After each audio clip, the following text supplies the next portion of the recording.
We're taking it all the way. Sing it, Bhavani. Once again, mad flavor.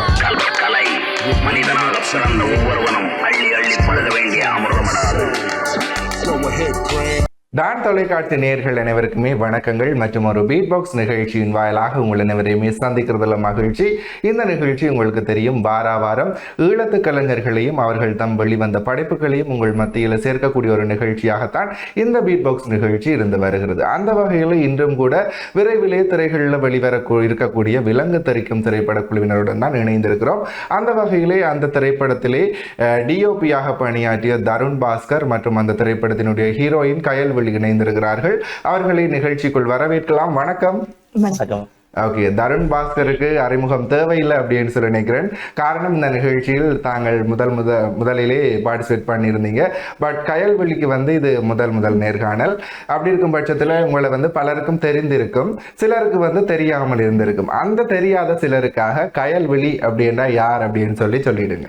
சரி, கயல்வழி அப்படின்னா, கயல்வழி இப்பவும் மீடியாவில் வேலை செய்கிறவர்கள். இதுவரைக்கும் இந்த மூவியோட பக்கமோ இல்லாட்டி திரைப்படம் சார்ந்திருக்கிற விஷயங்கள்ல அவ்வளவு பெருசான ஈடுபாடு கிடையாது. பட் நான் இப்ப ஒரு ஊடகம் ஒன்றுல ஃப்ரீலான்ஸா ரேடியோ ஜோக்கியா இருக்கிறேன். அதே போல டிவி பிரசன்டராகவும் இருந்து வர்றேன். Okay, video jockey and radio ஜோக்கியாமே இருந்துட்டு இருக்கிறீங்க. சரி, இந்த திரைப்படத்துக்குள்ள தாங்கள் என்னென்று உள்நுழைந்தீங்க? அதாவது ஆர்ஜே விஜே அப்படின்ற சாப்டர் வேறு, ஆக்டர் அப்படின்ட்டு வரும்பொழுது டோட்டலா வேறு. ஸோ அப்படி உங்களுக்கு வரும்பொழுது சவால்கள் நீங்கள் என்ன மாதிரி எதிர்கொண்டீங்க? இந்த சான்ஸ் உங்களுக்கு எப்படி கிடைச்சது? சொல்ல போனா இந்த திரைப்படத்துல நான் தான் மெயின் ரோலா நடந்தது இல்ல. இதை நீங்க டைரக்டர் கிட்ட நல்ல தெளிவாவே உங்களுக்கு சொல்லுவாங்க. இந்த படத்துல நான் இன்னொரு குட்டி கேரக்டர் ஒன்றுக்காகத்தான் நான் வந்தேன். அதுவும் இந்த மீடியா சம்பந்தமான ஒரு ரோல் ஒன்று இருக்கிறபடினால அந்த கேரக்டருக்கு வரணும் அப்படின்றதுக்காக ஒரு குட்டி கேரக்டர். அதெல்லாம் முடிஞ்சதுக்கு பிறகு இதை எதிர்பாராம எனக்கு கிடைச்ச வாய்ப்பு அப்படின்னு தான் நான் சொல்லணும். ஹீரோயின் கொஞ்சம் பிரச்சனை இருந்ததால அந்த டைம் வேற ஒருத்தரும் இல்லாத ஒரு சூழ்நிலையில எனக்கு இந்த வாய்ப்பு கிடைச்சது. சரியா பயன்படுத்தி இருக்கிறேன் அப்படின்னு நினைக்கிறேன். கண்டிப்பாக, காற்றுள்ள போதே தூற்றிக்கொள் என்று சொல்வார்கள். அதற்கமே உங்களுக்கு வாய்ப்பு கிடைத்த பட்சத்தில் அதை நீங்க பயன்படுத்தி கொண்டீங்க. சரி, தருண் பாஸ்கர், தாங்கள் பல்வேறு திரைப்படங்கள்ல டிஓபியா பணியாற்றி இருக்கிறீங்க. ஸோ இந்த திரைப்படத்துக்கு நீங்க தான் டிஓபி அப்படின்னு சொல்லி உங்களுக்கு எப்ப கன்ஃபர்மேஷன் வந்தது? என்ன மாதிரி இந்த படத்துக்குள்ள உங்களுடைய வருகை இருந்தது? வணக்கம். இந்த படத்துக்கு எனக்கு இந்த படத்தினுடைய டைரக்டர் இதுக்கு முதலே எங்களுக்கு பழக்கமாக இருந்தது. ஸோ அவர் நாங்கள் அதுக்கு முதல் ஒரு பாட்டு எழுதல் செய்திருந்தோம். ஓகே, அப்போ அதை கொஞ்சம் பார்த்துட்டு அவருக்கு அது பிடிச்சிருக்கும்னு நினைக்கிறேன். அதை வச்சு அப்போ எங்களுக்கு கால் பண்ணி கதைச்சிருந்தார். இந்த மாதிரி ஒரு பெரிய ஃபிலிம் ஒன்று செய்ய போகிறோம் அப்படின்னு சொல்லி. உண்மையிலே எனக்கு இப்போ நாங்கள் முழுநூல திரைப்படம் இந்த திரைப்படம் தான் நாம் முதல் செய்தது. பெரிய ஒரு எதிர்பார்ப்பும் இருந்தது. அதோட என்னென்னு சொல்கிறது, முழுநூல திரைப்படம் ஒன்று செய்ய போகிறோமேன்றது ஒரு பெரிய ஒரு சவாலான ஒரு விடயம். உண்மையிலே அது அவ்வளவு ஈஸியானது இல்லை. அப்போ நாங்கள் அதுக்கு ஏற்ற மாதிரி எங்களோட வளங்களை அமைச்சு கொண்டு அதை செய்ய தொடங்கினோம். என்ன சொன்னால், அந்த டைரக்டருக்கும் அவ்வளோ நம்பிக்கை இருந்தது எங்களை அதை செய்வோம்னு சொல்லி. ஸோ அவர்கிட்ட நம்பிக்கையும் வச்சு அதை செய்கிறதுக்கு தொடங்கினேன். ஓகே, ஆரம்பங்களில் நீங்கள் காணொளி பாடல்களில் உங்களுடைய டிஓபி ஒர்க்கை தொடர்ந்து இப்போ முழுநீள திரைப்படத்தில் இணைந்திருக்கிறீங்க. அப்படின்னும் பொழுது இந்த விடயத்துக்கும் இந்த விடயத்துக்குமான டிஃப்ரென்ஸ் எப்படி இருக்குது? டிஃப்ரெண்ட்னு சொல்ல போனால் அது உண்மையிலேயே நிறைய வேறுபாடுகள் இருக்குது. நம்ம ஒரு பாட்டு செய்கிற டிஓபி செய்கிறதுக்கும் ஒரு படம் செய்கிறதுக்கும் நிறைய வித்தியாசம் இருக்குது. நிறைய உழைக்க வேண்டியிருக்கு, நிறைய கஷ்டப்பட வேண்டியிருக்கு. நாங்கள் அர்ப்பணிப்பு உண்மையில் அதுக்கு நாங்கள் ஈழத்து சினிமாவில் சினிமா செய்கிறதுன்றது என்னென்னு சொல்கிறது, எங்களோட இருக்கிற வளங்களை வச்சு நாங்கள் அதை முழுதாக செய்து முடிக்கிறதுன்றது பெரிய சவாலான ஒரு விஷயம்.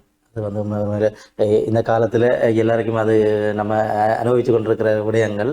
ஸோ பெரிய சவாலாக தான் இருந்தது. என்ன சொன்னால், எங்களுக்கு என்னதான் எங்களுக்கு வளங்கள் அக்கள் இதழ் இருந்தாலும் எங்களோட நாட்டின் நிலைமையில் அதை சினிமாவை ஏற்றுக்கொள்கிற தன்மை, அதுக்குரிய படப்பிடிப்புகளுக்குரிய தளங்களில் வேலை செய்கிறது, அதுக்குரிய அனுமதிகளை பெறுறதுன்றது உண்மையிலேயே பெரும் சவாலான விஷயங்கள். அந்த விஷயத்தில் டைரக்டர் நிறைய பாடுபட்டிருக்கிறார். நிறைய சிக்கல்கள் நடந்து அதைகளை தாண்டி இந்த படத்தை செய்திருக்கிறோம். உண்மையிலேயே என்னை பொறுத்த வரைக்கும் இந்த படம் ஈழத்து சினிமாவில் ஒரு மாறுபட்ட ஒரு படமாக தான் தெரியும். நம்ம முழுக்க அதிகமான என்னென்னு சொல்கிறது த்ரில்லர் ஒரு ஃபிலிமாக தான் இருக்கும். ஸோ டைரக்டர் எதிர்பார்த்த மாதிரி செய்திருக்கிறோம்னு நம்புகிறோம். பார்ப்போம், அவர் தான் சொல்லணும். ஓகே, கயல்வெள்ளி அப்படி நீங்கள் சொல்லியிருந்தீங்க. அதாவது ஹீரோயின்ஸ் தட்டுப்பாடு அப்படின்ற மாதிரி, அதாவது வந்து பெண்கள் இந்த சினிமா ஃபீல்டுக்கு உள்நுழைகிறது இப்போத்த காலகட்டத்தை பொறுத்த வரைக்கும் ரொம்ப ரிஸ்க்காக தான் இருக்குது அப்படின்றே சொல்லலாம். ஸோ உங்களுக்கு நீங்கள் இந்த படத்துக்கு உள்நுழையும் பொழுது உங்களுடைய வீட்டில் இருந்து என்ன மாதிரி சப்போர்ட் இருந்துச்சு? என்னை பொறுத்த வரைக்கும் வீட்டில் இப்போ ஒரு கேர்ள் மீடியா ஃபீல்டுக்குள்ள வராங்கன்னா பாக்குற பார்வை கண்டிப்பா வித்தியாசமா தான் இருக்கும். அது மீடியாவுக்குள்ள மட்டுமில்ல, எல்லா துறையிலையும் இருக்கு. ஆனா மீடியா அப்படின்னு வந்தோடனே கொஞ்சம் அதிகமா அது பார்க்கப்படுறது வழமை. ஆனா இதுல என்ன ஒரு பிரச்சனைனா, வீட்டுல இருக்கிறவர்களுக்கு இந்த துறை சார்ந்த சரியான ஒரு தெளிவு இருக்குமா இருந்தா யாருமே எந்த துறைக்கு போகணும், இதுக்குள்ள போகாதீங்க அப்படின்னு யாருமே சொல்ல மாட்டாங்க. அதே நேரம் இன்னொரு பிரச்சனை இருக்கு. உங்களுக்கு ஒரு வாய்ப்பு கிடைக்குதுன்னா அந்த வாய்ப்பை நீங்க சரியான முறையில பயன்படுத்தணும். ஒருவேளை நீங்க தவறா பயன்படுத்தி வேற பக்கமா நீங்க போனதுக்கு பிறகு என்ன விடையல அப்படின்னு சொன்னா, இதுக்கு பிறகு ஒரு கேர்ள் மீடியா ஃபீல்டுக்குள்ளேயோ இல்லாட்டி சினிமா துறைக்குள்ள வர்றாங்களா இருந்தா கண்டிப்பா வீட்டுல இருக்கிறார்கள் விட மாட்டாங்க. ஆனா என்ன பொறுத்த வரைக்கும் கொஞ்சம் வித்தியாசம். இப்ப எங்க வீட்டை பொறுத்த வரைக்கும் என்ன நம்புறாங்க, அதே நேரம் பிரகாசனாவை பொறுத்தவரையிலும் எங்களோட அக்காவோட ஹஸ்பண்ட் அப்படின்றபடினாலும் ஓகே ஓரளவுக்கு தெரிஞ்சது. அதே நேரம் மீடியா துறை சார்ந்து ஓரளவுக்கான நாலேஜ் அவங்களுக்குள்ள வளர்த்து கொண்டிருக்கிறாங்க. உன்னை நம்பி விடுறேன், நீ அதுக்கேற்ற மாதிரி இருப்பா அப்படின்னு ஒரு நம்பிக்கையை தந்தாங்க. அந்த நம்பிக்கை தான் என்னைய இந்த படத்துக்கான வாய்ப்பை என்ன பயன்படுத்த வச்சது. கண்டிப்பாக நீங்கள் சொல்லியிருந்தீங்க உறவு முறை என்றபடியாக உங்களை நம்பி விட்டாங்க அப்படின்னு சொல்லி. அப்படி உறவு முறை இல்லை அப்படின்னு சொன்னால் நீங்கள் இந்த படத்துக்கு நுழைஞ்சிருப்பீங்களா? இல்லை, ஒருவேளை இந்த வாய்ப்பு எனக்கு அந்த டைமில் கிடைச்சிருக்கிறதுக்கு குறைவாக இருந்திருக்கும். ஏன்னா சினிமா துறை சார்ந்திருக்கிற விஷயங்கள்லாம் நான் முயற்சி செய்யலை உண்மையிலேயே. எனக்கு அது ஒரு எப்பயுமா ஒரு பயமான ஒரு விஷயமா இருக்கும். எப்பவுமே மீடியாவுக்குள்ள கேமராவுக்கு முன்னால நான் கேள்வி கேட்கிறேன், அவங்க எனக்கு பதில் சொல்லுவாங்க, அதோடய நின்று போகிற ஒரு விஷயம். ஆனால் திடீர்னு ஸ்க்ரீனுக்கு முன்னால் போகணுமா, அவங்க சொல்கிற விஷயத்த நடிக்கணும்னா முதல்ல எனக்கு நடிக்க தெரியுமா அப்படின்றது ஒரு கேள்வி. ஒருவேளை நான் நடிக்கிறதால ஒருவேளை அந்த படம் ஏதாவது நடந்துருமோ, ஒழுங்கா நடிக்க இல்லாட்டி என்ன மாதிரி விமர்சனங்கள் வருமோ அப்படின்னு நிறைய யோசனை இருந்ததால நான் அந்த பக்கம் முயற்சி செய்ததில்லை. ஒரு குட்டி வாய்ப்பு என்னுடைய நான் வேலை செய்த இடத்துல ஒரு பாடல் நடிக்கிறதுக்கு கிடைச்சது. அதையும் எதிர்பாராம கிடைச்ச வாய்ப்புகளை தான் நான் பயன்படுத்தி இருக்கிறேன். இதுலயும் நிறைய நாளா சில கேரக்டர்கள் கேட்டிருக்காங்க. ஆனா அந்த பயத்தாலேயே நான் மாட்டேன் அப்படின்னு சொல்லியிருக்கிறேன். இது சொந்தம் அப்படின்னு வரும்போது ஈஸியா கிடைச்சதுன்னு ஒரு வார்த்தை வரும். அப்படி அந்த வார்த்தையை நான் சரியான முறையில் பயன்படுத்தாம விட்டா அதுதான் உண்மை அப்படின்ற மாதிரி போயிடும். அதால நீ இன்னும் அதிகமா பயத்துல நான் வரமாட்டேன்னு சொல்லியிருக்கேன். கடைசி கட்டத்துல இல்ல வேற ஆப்ஷன் இல்ல, அந்த கேரக்டருக்கு ஒரு ஆள் இல்லாட்டி அந்த ஷூட் அப்படியே கட் பண்ணப்படும் அப்படின்னு அந்த ஒரு நாள் இருந்தபடினால வேற வழி இல்லாம நான் போனேன். ஆனா போகும்போதே நான் பயத்தோடு தான் போனேன். ஏன்னா நான் ஆரம்பத்துல சொன்ன மாதிரி ஒரு சொந்தக்காரர் படத்துல நான் நடிக்கிறேன் அப்படின்னா ஈஸியா கிடைச்சிட்டு குடும்பமே செய்யறாங்க அப்படின்னு ஒரு கதை ஓட்டு கண்டிப்பா வரும். அதை நான் இந்த இடத்துலயும் நான் தவறா பயன்படுத்தக்கூடாதுன்ற ஒரு நோக்கம் இருந்தது. அதை செய்திருக்கேன் அப்படின்னு சொல்லி நம்புறேன். டைரக்டர்கிட்ட கேட்டா தான் தெரியும். கண்டிப்பாக நல்ல ஒரு பதில். அப்படியே வந்து கயல்வெளி, இனி வந்து அடுத்தடுத்த படைப்புகள்ல நீங்க நம்பி கால் வைப்பீங்களா செல்ஃப் கான்பிடன்ஸோட? இல்ல, என்னை நம்பி யாராவது ஒரு வாய்ப்பு தராங்களா இருந்தா, இப்ப உண்மையா சொல்ல போனா எனக்கு திரைப்படம் சார்ந்த அந்த அளவுக்கு அறிவு இல்ல. ஒரு கேமராவுக்கு முன்னால நீங்க நின்று எப்படி நீங்க ஆக்ட் பண்ணணும், எந்த ஆங்கிள் வச்சு அப்படி இருக்கும் அப்படின்ற விஷயம் எந்த நாலேஜும் எனக்கு கிடையாது. இந்த படத்துல இருந்து கொஞ்சம் கொஞ்சமா நான் கற்றிருக்கிறேனே தவிர முழுக்க எனக்கு எல்லாம் தெரியும் அப்படின்னு தெரியாது. ஒருவேளை நம்பி ஒருத்தர் எனக்கு வாய்ப்பு தராங்களா இருந்தா எந்த இடத்துலயும் அந்த நம்பிக்கையை நான் வீணாக்க கூடாது அப்படின்னு மட்டும் இந்த மைண்ட்ல இருக்கும். அந்த வாய்ப்பை உனக்கு பிடிக்குதோ பிடிக்கலையோ உன்னை நம்பி ஒருத்தவங்க வாய்ப்பு தந்திருக்காங்க, அந்த வாய்ப்பை நீ சரியா பயன்படுத்தினாதான் அவங்களுக்கு அது சரியா இருக்கும். இன்னொரு முறை உனக்கு யாராவது வாய்ப்பு தரணும்னா நீ இந்த சான்ஸ் சரியா பயன்படுத்தணும் அப்படின்றது மைண்ட்ல இருந்தது. ஒருவேளை கிடைச்சா கண்டிப்பா நான் பண்ணுவேன். கண்டிப்பா இதே தோட் எல்லாருக்கும் இருக்குமா இருந்தால் எங்களுடைய ஈழத்திரைகள் எங்கேயோ போயிருக்கும் இல்லையா தருண் பாஸ்கர்? இல்லை உண்மைதான். அந்த எனக்கு அவங்க சொன்ன மாதிரி தனக்கு வேறு ஆப்ஷன் இல்லாமல் நாங்கள் அவங்க சின்ன சின்ன கேரக்டராக செய்யும் போதே அதில் இப்போ எங்களுக்கு அதில் செய்கிறவங்கள பார்க்கும்போது ஓரளவுக்கு கேப்சர் பண்ணிக்கொள்ள முடியும் யார் அதை ஈடுபட்டு செய்வாங்க என்னென்ன. ஸோ அந்த மாதிரி இப்போ அவங்க வேறு வழி இல்லாமல் தானே இல்லை உண்மையிலே வந்து அவங்க வந்து திறமாக செய்திருந்தாங்க. நாங்கள் உண்மையில படம் வந்து நீங்கள் இப்போ பார்த்தீங்கன்னு சொன்னால் நிறைய மாறுபட்ட கட்டங்கள், நிறைய என்னென்னு சொல்கிறது, ஒரு ஹீரோயின்ன்ற ஒரு அக்செப்ட் பண்ணிக்கொள்ள முடியாத கட்டங்கள் இருக்குது. இப்போ நம்ம இப்படியெல்லாம் படத்தை எடுப்பாங்களா இல்லை இவ்வளோத்துக்கு இவங்க வேலை செய்வாங்களான்னு நினைக்கிற சீன் எல்லாம் இருக்குது. உண்மையில் வந்து சரியான சிறு சகதி நேரம் வந்து சரியான நேரம், மற்றது வந்து மேக்கப் அப்படின்றலாம் அந்த மாதிரி கிடையாது. ஏன்னா நாங்கள் வந்தது வந்து இப்போ ஈழத்து சினிமா ஈழத்தில் வந்து பெரும்பாலும் வந்து உண்மையில் நாங்கள் வந்து எங்களுடைய நடைமுறைகள், எங்களுடைய வழிகள், இதில் இந்த மாதிரியான இதெல்லாம் நாங்கள் எடுத்தோம். அப்போ எந்த படத்துல வந்து அந்த மாதிரியான சீன்கள் இருக்குது. அப்போ அதை வந்து என்னென்னு சொல்றது, நிறைய கஷ்டப்பட்டு நிறைய வருத்தி உடலை வருத்தி செய்கிற சீனெல்லாம் கணக்கே இருக்குது. இப்போ அழுகிறதா இருந்தாலும் சரி, ஒரு மரண சடங்குல வந்து ஒரு வீட்டில் எப்படி இருக்கும், ஒரு குடும்பத்தில் ஒரு அடிபாடுன்னு சொன்னால் இப்போ அந்த மாதிரி ரியலாக இருக்கும். சரிதானே? இப்போ அவங்கள ஹீரோயினில் அவங்கள டச் பண்ணக்கூடாது, அவங்க செய்ய மாட்டாங்க, அப்படி இல்லாமல் இல்லை. உண்மையில் வந்து அவங்க அந்த இதில் வந்து அர்ப்பணித்து அதை செய்திருந்தாங்க. மற்றது வந்து இப்போ எங்களோட கதை, எங்களோட இயல்பு வாழ்க்கையில் இருக்கிற கதைன்றது அவங்க அதை அனுபவித்து உண்மையிலே செய்திருந்தாங்க. உண்மையிலே வந்து கையில் வந்து நடுத்தரமாக அதில் செஞ்சுருக்கிறாங்க. இப்போ அவங்க தாங்க சொல்லும் போது எல்லாரும் ஒரு பக்குவம் தானே, டிஓபியோட பாராட்டே கிடைச்சிருச்சு. உண்மையில வந்து நல்லா செய்திருந்தாங்க. சரி, நீங்க வந்து டிஓபியா ஒர்க் பண்ணும் பொழுது உங்களுடைய ட்ரெய்லரை பார்க்கும் பொழுது சற்று வித்தியாசமா இருக்குது இல்லையா? ஸோ அப்படி வந்து அந்த ஆங்கிள்ஸ் எல்லாம் உங்களுக்கு ஃப்ரேம் வைக்கும் பொழுது கஷ்டமா இல்லையா? கஷ்டமா இல்லையான்றது இப்போ அதை வந்து இப்போ நம்ம கஷ்டம்னு சொல்லல, ஆனால் கொஞ்சம் வந்து இப்போ நாங்களும் வந்து இறங்கி வேலை செய்தோம். உண்மையில் வந்து என்ன சொன்னால், எங்களுக்கு வந்து அந்த சீனெல்லாம் பார்த்தீங்கன்னு சொன்னால் அதெல்லாம் ஒரு பெரிய பட்ஜெட்டில் பெரிய இதாக செய்ய வேண்டிய சீன்கள். நம்ம அந்த மாதிரி காட்டணுன்றதுக்காக நிறைய கஷ்டப்பட்டு, அது நான் மட்டும் இல்லை, எங்களை வந்து நிறைய பேர் வந்து இந்த படத்தில் பார்த்தீங்கன்னா கிட்டத்தட்ட கண்டிப்பாக இந்தியாவை பொறுத்த வரைக்கும் நிறைய டூல்ஸ், நிறைய டெக்னிக்கல் விஷயங்கள் எல்லாம் இருக்கும். ஆனால் இங்கே பார்க்கும் பொழுது அது ஒரு பற்றாக்குறை தான். ஸோ அது உங்களுக்கு கடினமாக இருந்திருக்கும். இதாவது நாங்கள் பார்த்துட்டு அதை காட்டிக்கொள்ளாமல் நாங்கள் அந்த சீனை எடுக்கணும்ன்றதுக்காக என்ன சொன்னால், டைரக்டர் வந்து எந்த விஷயத்துலையும் வந்து தான் எதிர்பார்த்த விடயத்தை வந்து விட்டு கொடுக்குற மாதிரி இருக்க மாட்டார். அந்த சீனில் வந்து அந்த சீன் தான் ஸோ அதுக்கேற்ற மாதிரி நாங்களும் வந்து அண்மையில் வந்து இந்த படத்தில் அண்ணளவை எனக்கு தெரிஞ்ச அளவிலே அண்ணளவை ஒரு 200 பேருக்கு மேலே தான் இருக்கும் இந்த படத்தில் ஒர்க் பண்ணினாக்க. ஓகே, நம்மளை இதில் இருக்காங்க. அப்போ அவ்வளவு பேருமே வந்து அர்ப்பணிப்பாக வேலை செய்திருந்தாங்க. அப்புறம் எங்களுக்கு நம்ம இப்போ செட்டில் வந்து இப்போ பார்த்தீங்கன்னு சொன்னால் அங்கே வந்து இப்போ இவங்க ஆக்ட் பண்ண வந்தவங்க, இவங்க வந்து டெக்னீஷியன்ஸ், அந்த மாதிரி வந்து யாருமே வேறுபட்டு இது பண்ண மாட்டாங்க. உண்மையிலே எங்களுக்கு எல்லாம் இப்போ அவ்வளோ ஒரு செட்டை அவ்வளோ முழுநில திரைப்படம் செய்கிறதுக்காக டெக்னீஷியன்ஸ் அவ்வளோ பேரை கொண்டு வச்சு ஒர்க் பண்ணுற மாதிரிக்கான சூழல் இல்லை எங்களுக்கு. அப்போ நாங்கள் நார்மலாக ஒரு குறிப்பிட்ட அளவான ஆட்கள் இருந்தாலும் கூட ஆக்ட் பண்ண வர்றவங்களும் கூட உண்மையில் வந்து எங்களுக்கு ஒர்க் பண்ணுவாங்க.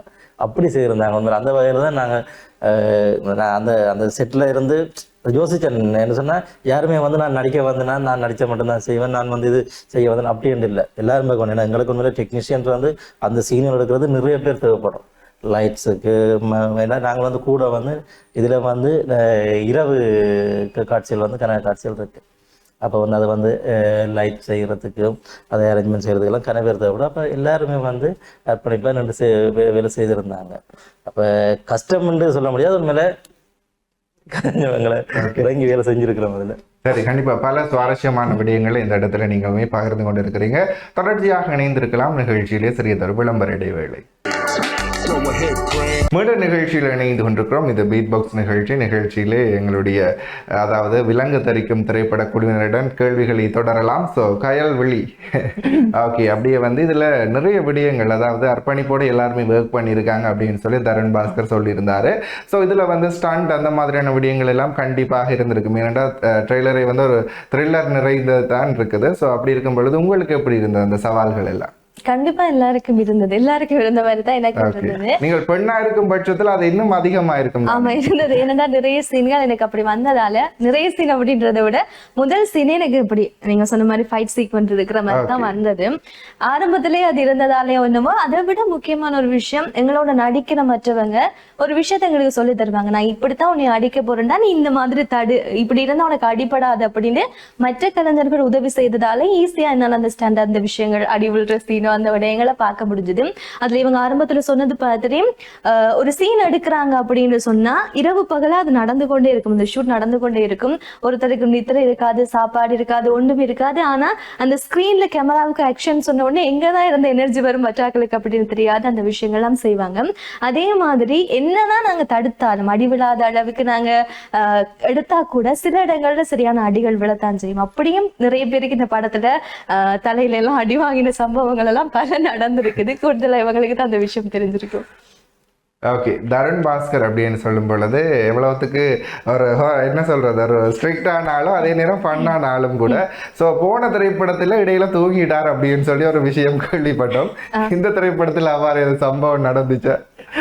இல்லை இந்த திரைப்படத்தில் வந்து தூக்கம் இல்லை ஒன்று சொல்ல போனேன். இரவு கண்ண இரவுகள் ஃபுல்லாக நாங்கள் குறிப்பாக சொல்ல போனால் யாழ்ப்பாணம் எங்களோட பஸ் ஸ்டாண்டுக்கு பின்னுக்கு வந்து ஒரு ஷூட் ஒன்று செஞ்சு ஒரு ஃபைட் சீன் உண்டு. இரவு 9-10 மணி அளவு தொடங்கியிருப்போம். விடிய பஸ்ஸுகள் எல்லாம் கொண்டு வந்து விட்டு ஆட்கள் எல்லாம் தொழிலுக்கு எல்லாம் வந்து இருந்தாங்க. விடிய 5-6 மணியாக போயிட்டுது. அது வரைக்கும் நடந்துகிட்டே இருக்குது. அது என்ன அவ்வளவு ரிஸ்கான சீன். அந்த சண்டை காட்சிகளும் வந்து மேலே எல்லாருமே வந்து அந்த சீன் தேவைன்றதுக்காக திரும்ப என்னென்னு சொன்னால் உண்மையில் வந்து சண்டை காட்சியில் வந்து அவங்களுக்கு தெரியும். நாங்கள் ஃபைட் மாஸ்டர் வச்சு அதை ரிஹர்சல் எல்லாம் பார்த்து அந்த மாதிரி தான் வளமையாக செய்ய வேணுமா இருக்கும். எங்களுக்கு அந்த மாதிரியான வசதிகள் இல்லைன்றபடியாக நாங்கள் அதிலேயே தான் அதை செய்தது. அப்போ அது செய்த அவ்வளோ நல்ல டைம் ஆகிட்டது. விடிய 5-6 மணிக்கிட்ட ஆகிட்டுது அந்த சீன் முடிகிறது. அப்போ அது வரைக்குமே இருந்து எடுத்தது பார்த்தீங்களா. அதில் மெயின் ரோல் பண்ணினவராக இருந்தாலும் சரி, வில்லன் ரோல் பண்ண இருந்தாலும் சரி, அவங்களோட நடிப்பு இல்லாமல் வந்து உண்மையிலே வந்து அப்படி அபாரமாக இருக்கும். சரியான அவங்க அதில் வந்து ஒன்றி அதுலேயே ஊறி தாங்கள் அதையே செய்யணும்னு சொல்லி ஒரு இதோடு இருக்கிறார்கள். அந்த மாதிரி அந்த சீன்களை செய்திருந்தாங்க. அப்போ நாங்களும் வந்து அதுக்கு ஈடு கொடுத்து வேலை செய்தாகணும் தானே. கண்டிப்பாக வந்து அதில் கொஞ்சம் இறங்கி வேலை செய்திருக்கிறோம். ஓகே, கயல்வெளிக்கு இது ஃபர்ஸ்ட் ஃபிலிம் இல்லையா? ஸோ அப்படி இருக்கும் பட்சத்தில் பர்சனலாக நீங்கள் என்ன மாதிரி எஃபர்ட் போட்டிங்க? அதாவது தனியாக கண்ணாடிக்கு முன்னாடி ப்ராக்டிஸோ சரி, அல்லது போனால் பர்சனலாக ப்ராக்டிஸ் கொடுத்துட்டா நீங்கள் ஸ்பாட்டுக்கு போனீங்க, அல்லது போனால் சடனாக அதில் போயிட்டு நடிக்கக்கூடிய ஒரு பர்சனா? அப்படியெல்லாம் அந்த அளவுக்குலாம் நமக்கு எக்ஸ்பீரியன்ஸ் இல்லை. ஆனால் சொன்ன மாதிரி அதில் நடித்த முக்கால்வாசி பேருக்கு அதெல்லாம் அவங்களுக்கு எக்ஸ்பீரியன்ஸ் ஆன ஒரு படமாக வந்துட்டு. அதுவும் இதில் நடித்த முக்கியமாக மெயின் ரோல் பண்ண தனீஷனாவுக்கெல்லாம் இதெல்லாம் 9வது திரைப்படத்துக்கு மேலே ஆகுது. அப்போ அவங்களோட நடிக்கும் போது கண்டிப்பா எனக்கு பயம் இருக்கத்தான் செஞ்சுது. ஸ்கிரீனுக்கு முன்னால போறதா இருக்கட்டும், டயலாக் சொல்ற நேரம்ல எனக்கு சத்தியமா பயமா இருக்கும். அதே நேரத்துல இது திடீர்னு தானே அந்த ஷூட்ல அந்த ஸ்பாட்ல போய் நடிக்கிறேன், நான் தான் இந்த ஹீரோயின் அதை ஃபிக்ஸ் பண்றாங்க. அப்படி வந்ததால அந்த டைம் எனக்கு பயம் தெரியல. அதுக்கு பிறகு போக போக போக நாங்க நிறைய யோசிப்போம் தானே. நிறைய யோசிக்கும் போதுதான் எனக்கு இன்னும் அதிகமா பயம் வந்தது. இதுல உண்மையை சொல்ல போனா அந்த படத்துக்குள்ள வரும் வரைக்கும் இதுதான் கதை, இப்படித்தான் இருக்கும் அப்படின்ற விஷயம் எனக்கு சத்தியமா தெரியாது. ஸ்பாட்ல போய் நிற்கும் போதுதான் பிரகாஷ் நான் சொல்லுவாங்க இப்படி வரும், இப்படி நடிக்கணும் அப்படின்னு சொன்னா ஓகே அவங்க சொல்றதை கேட்டு நான் செய்யறேன், அவ்வளவுதானே தவிர எக்ஸ்ட்ராவா நான் ஒண்ணு போட்டேன் அப்படின்றதெல்லாம் எனக்கு தெரியாது. ஆனா உண்மையிலேயே ஒரு நல்ல எக்ஸ்பீரியன்ஸா இருந்தது. என்னோட நடிச்சவங்க இப்ப நான் ஏதாவது ஒரு விஷயம் செய்யறேன்னா இது நல்லா இல்லை, இதை மாதிரி செஞ்சா நல்லா இருக்கும் அப்படின்னு சொல்லி தந்திருக்கிறாங்க. அதெல்லாம் நான் லேர்ன் பண்ணி இருக்கிறேன் அப்படின்னு தான் சொல்றேன். பார்க்கலாம் படம். ஓகே, இந்த திரைப்படம் உங்களுக்கு ஒரு லேர்னிங் படமா கூட இருக்குது இல்லையா? ஸோ இதை தொடர்ந்து அடுத்தடுத்த படைப்புகளுக்கு இது உங்களுக்கு உறுதுணையாக இருக்கும் அப்படின்னு சொல்லி நானுமே நம்புறேன். ஸோ அப்படியே வந்து எந்த ஒரு படத்தில் நாங்கள் கமிட்டாக இருந்தாலும் ஏதோ ஒரு சீன் வந்து எங்களோட பர்சனலாக அட்டாச் ஆயிடும். ஸோ அந்த மாதிரி உங்களுக்கு வந்து நீங்கள் ஃப்ரேம் வைக்கையோ சரி, அல்லது போனால் நீங்கள் நடிக்கையோ சரி, உங்களோட கனெக்ட் ஆன ஒரு விடயம் அப்படி கேட்டுனீங்கன்னா இது மீடியா சம்பந்தமான ரோல் என்ற ரோல் அப்படின்றதால எனக்கு ஏற்கனவே நான் மீடியாவுக்குள்ள இருக்கிற மாதிரினால அதுல வர பெரும்பாலான சீன் வந்து என்னோட ஒத்து போற மாதிரியான சீன்கள் அதிகமா இருந்தது. அதுல இப்ப ஒரு இன்டர்வியூ பண்ற சீனா இருக்கட்டும், நியூஸ் ரீட் பண்றதா இருக்கட்டும், இதர விஷயங்களை பார்க்க ஓகே இந்த கேரக்டரோடு அது ஒத்து போற மாதிரி இருந்ததால் என்னவோ ஓரளவுக்கு ஈஸியா இருந்தது. தருண் பாஸ்கருக்கு எனக்கு என்ன உண்மை அதில் சீன்கள் வந்து நிறைய வித்தியாசமான சீன்கள் இருக்குது, நம்ம எதிர்பார்க்காத சீன்கள் இருக்குது. நாங்கள் இப்படி வருமோன்னு சொல்லி எதிர்பார்க்காம செய்த சீனெல்லாம் அப்படி தரமாக வந்த சீனெல்லாம் இருக்குது. உண்மையில் அதில் பார்த்தீங்கன்னா அப்படி பிரம்மாண்டமாக நாங்கள் அப்படி பார்க்குற சீனன்னு சொன்னால் வில்லன்ற இன்ட்ரோ ஒன்று இருக்குது. வில்லனோட இன்ட்ரோ ஒன்று சொல்லி, மற்றது வந்து வில்லன் வந்து அது என்னென்னு சொல்ல, வில்லன் சொன்னால் இதில் வந்து ஒரு மாஃபியாவா அவங்க அதை போதைப் பொருள் அந்த மாதிரியான ஒரு கேரக்டர் தான் அவர் வில்லன்ற ரோல்.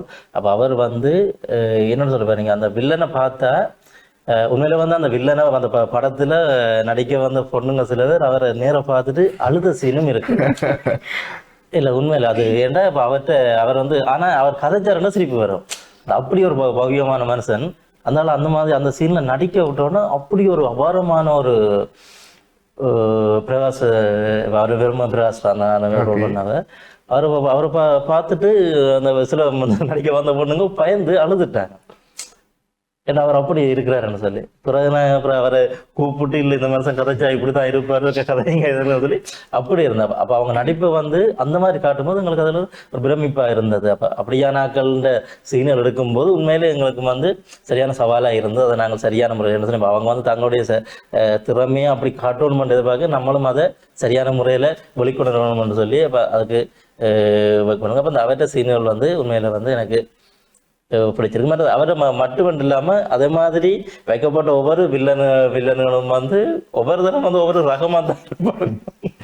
உண்மையை சொல்ல போனா அந்த பொண்ணுங்களை வச்சு ஒர்க் பண்ணும்போது இப்ப அவங்க ஃபேமிலி சைட்டாவோ அல்லது அவங்க இல்லை அந்த பொண்ணுங்களுக்கே ஒரு என்னன்னு சொல்ற ஒரு பயமான இதான் இருக்கு. இந்த இவங்க சீனா எடுக்கிறாங்களா இல்லாட்டிக்கு என்னதுன்னா ஒவ்வொரு தினம் ஒவ்வொரு ரகமா இருப்பாங்க. ஏமான அதுல வில்லங்கருக்கு கன பேர் இருக்கிறாங்க. அப்ப அந்த மாதிரியான சம்பவங்கள் நடந்திருக்குது. ஓகே, அந்த வில்லன்களை பார்த்து நம்ம கேமராமேன் கொஞ்சம் இன்ஸ்பயர் ஆயிட்டாரு போல. அவருடைய கெட்டப்புமே மாறிடுச்சு. அடுத்த படத்துக்கு ஆயுத்தங்களா? இல்ல ஓகே, அப்படியெல்லாம் இல்லை. சரி, ஓகே. அப்படியே உங்களுடைய ட்ரெய்லர் இப்போ ரீசெண்டாக தான் ரிலீஸ் ஆயிருந்துச்சு. அப்படி இருக்கும் பட்சத்தில் உங்களுடைய ஃப்ரெண்ட்ஸ் வட்டாரத்துலையோ சரி, ஃபேமிலி வட்டாரத்துலையோ சரி, உங்களுக்கான வரவேற்பும் உங்களுக்கான சப்போர்ட்டும் எந்த அளவுக்கு இருக்குது? இந்த அளவுக்கு இருக்குன்றதுல உண்மையில பார்த்த எல்லாருமே சரி, அது ஒரு எதிர்பார்ப்பு சொன்னா அதில் நான் சொன்ன மாதிரி தான் கொஞ்சம் இரவில் எடுத்த சீன்கள் மற்றது வில்லத்தனமான சீன்கள் கொஞ்சம் வித்தியாசமாக இருக்கிறதால கொஞ்சம் யங்ஸ்டர்ஸில் கொஞ்சம் எதிர்பார்ப்பு இருக்குது, வித்தியாசமாக ஏதாச்சும் காட்டுவாங்களேன்னு. ஸோ அந்த எதிர்பார்ப்பு தான் எங்களுக்கு. உங்களுக்கு ட்ரெய்லர் வந்ததுக்கு பிறகு இல்லாட்டி அந்த படத்துல நான் நடிக்கிறேன் அப்படின்னு தெரிஞ்சிருக்கு கூட என் குடும்பமும் சரி என் ஃப்ரெண்ட்ஸும் சரி அதை பார்க்கணும் அப்படின்னு ஆர்வம் இருக்கு. அதே மாதிரி அது வந்ததுக்கு பிறகு நான் சந்திச்சு ஒரு இப்ப ஷூட்டுக்கு போற நேரம் இல்லாட்டி எங்கேயும் போய்க்க கேட்டுட்டு அதை பார்த்தவங்க சொன்ன விஷயம் நல்லா இருக்குது, ட்ரெய்லர் நல்லா இருக்குது. இது இவ்வளவு காலமும் எங்கட சினிமாவை இந்தியன் சினிமாவோட ஒப்பிட்டு பார்க்குற நேரம் இப்ப எங்கட சினிமாவில இருந்து வர ஒவ்வொரு படைப்புகளும் தரம் மிக்கதா மாறிக்கொண்டிருக்கு அப்படின்னு நல்லா இருக்கு அப்படின்னு சொன்னாங்க. இப்ப வெளியில வரும், நாங்க பாக்குறதுக்கு ரெடியா இருக்கிறோம் அப்படின்னு சொல்லி கொண்டிருக்காங்க. ஆனா இதுல இன்னொரு பிரச்சனை ஒன்று இருக்குது, எங்கட சினிமா வெளியில வரைக்கும் அது பேசுறது குறைவா ஒன்று இருக்கிறது. அந்த விஷயங்கள் இப்ப விலங்கு தெரிக்குமா இருக்கட்டும், வேற திரைப்படங்களா இருக்கட்டும், வெளியில வரைக்கும் வேற சினிமாவுக்கு நீங்க கொடுக்குற மாதிரியான சப்போர்ட் எங்கட சினிமாவுக்கும் கொடுக்கணும். வளரையில வரலையில அப்படின்னு சொல்லி நாங்க சொல்லிக் கொண்டு இருக்கிறத விட வளர்றதுக்கான வாய்ப்பு கொடுத்து போட்டு நீங்க சொன்னீங்களா இருந்தா சரியா இருக்கும் அப்படின்னு நினைக்கிறேன். கண்டிப்பா அந்த வாய்ப்புகளாக நீங்க எதை பாக்குறீங்க? அதாவது வளரவில்லை, வெளியே வரவில்லைன்னு சொல்றீங்க. சோ அந்த ரீசன்ஸ் என்ன என்று சொல்றீங்க? ஒண்ணு இப்ப என்ன பொறுத்த வரைக்கும் நீங்க கேட்டதால எங்கட சினிமாவை நாங்க இந்தியன் சினிமாவோட கம்பேர் பண்ணி பாக்குறது என்ன பொறுத்த வரைக்கும் அது தேவையில்லையோடு தோணுது. அவங்களோட ஸ்டைல் வேணும், அவங்களுக்கு இருக்கிற வளம் வேறு, அவங்ககிட்ட இருக்கிற எக்யூப்மெண்ட்ஸ் வேறையா இருக்கும். ஆனா எங்கட சினிமாவில் அப்படி கிடையாது. இங்க இருக்கிற ஒவ்வொரு கலைஞரும் தன்னிட்ட இருக்கக்கூடிய விஷயத்த வச்சுதான் செய்யறான். இன்னொரு வேலைக்கு போயிட்டு தன்னை கிடைக்கிற மிச்ச நேரத்துலதான் சினிமா துறைக்கு வருமா. ஒருவேளை இதையே வாழ்க்கையா வச்சிருந்தா அவன் வாழ்வாதாரம் இல்லாம போயிடும். முதல்ல இந்த விஷயங்களை நாங்க பார்க்கணும். அதே நேரம் எப்பவுமே ஒரு மட்டம் தட்டி கதைக்கக்கூடிய விஷயங்கள் அது சொல்லலாமா அப்படின்னு தெரியல இருக்குது எங்கட சமூகத்துல. உடனே பார்த்துட்டு இதை நீங்க அந்த சீன்ல இருந்து எடுத்து வச்சிருக்கிறீங்க, இதை அப்படியே கொண்டு வந்துருக்கிறீங்க அப்படின்ற கதைகள் இருக்கு. அதெல்லாம் விட்டுட்டு எங்கட ஆக்கள் படம் எடுக்கிறாங்க, அதை நாங்க பார்க்கணும் அப்படின்னு வரும்போது அது நல்லா இருக்கும். அதை விட எங்கட வழிகளை மட்டும்தான் நீங்க படத்துல சொல்லணும்ன்ற அவசியம் இல்லை. எந்த வழிகளை நான் தான் சொல்லலாம், என்னை விட இன்னொருத்தன் ஆழமா கடைசி வரைக்கும் என்னோட வழியை சொல்ல முடியாது. அது ஒரு விஷயம் இருக்கு.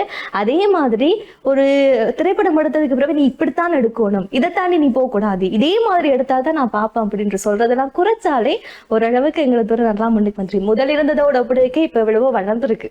கண்டிப்பா நீங்கள் சொல்றது போலயே எங்களுடைய ஈழத்து திரைகள்லையும் எங்களுடைய ஈழத்து வட்டாரங்கள்லையும் பல கதைகள் இருக்கு.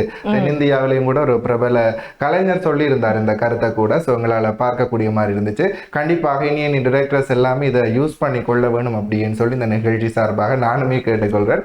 ஸோ அடுத்து நீங்கள் ஏதாவது இந்த விடயத்தை கூற மறந்த விடயத்தை இந்த நிகழ்ச்சியினூடாக இறுதியாக நேயர்களுக்கு நீங்க கூற வேணும் அப்படின்னு சொன்னா?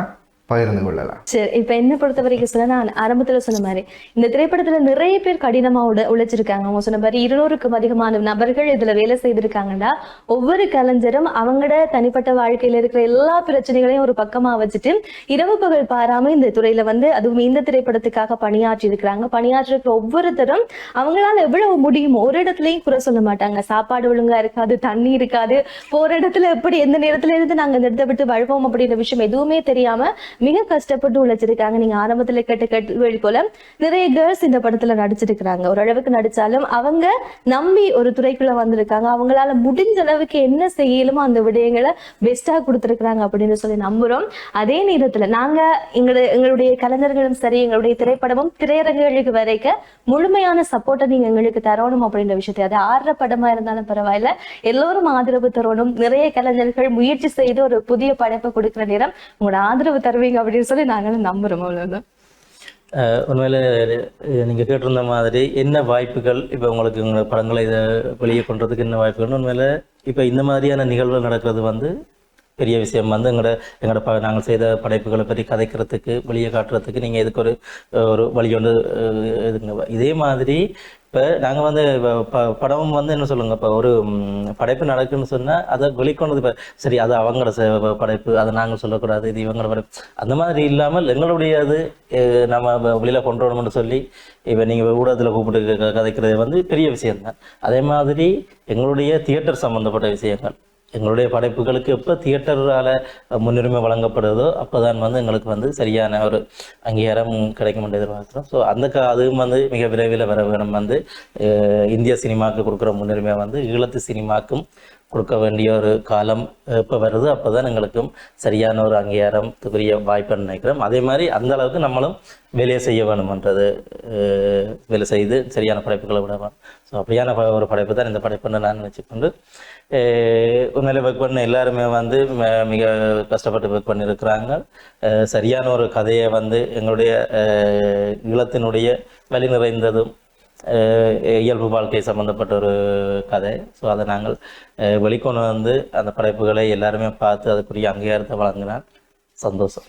கண்டிப்பாக உங்களுடன் இந்த நேர்காணல் சுவாரஸ்யமான பல விடயங்களை பகிர்ந்திருந்தீங்க.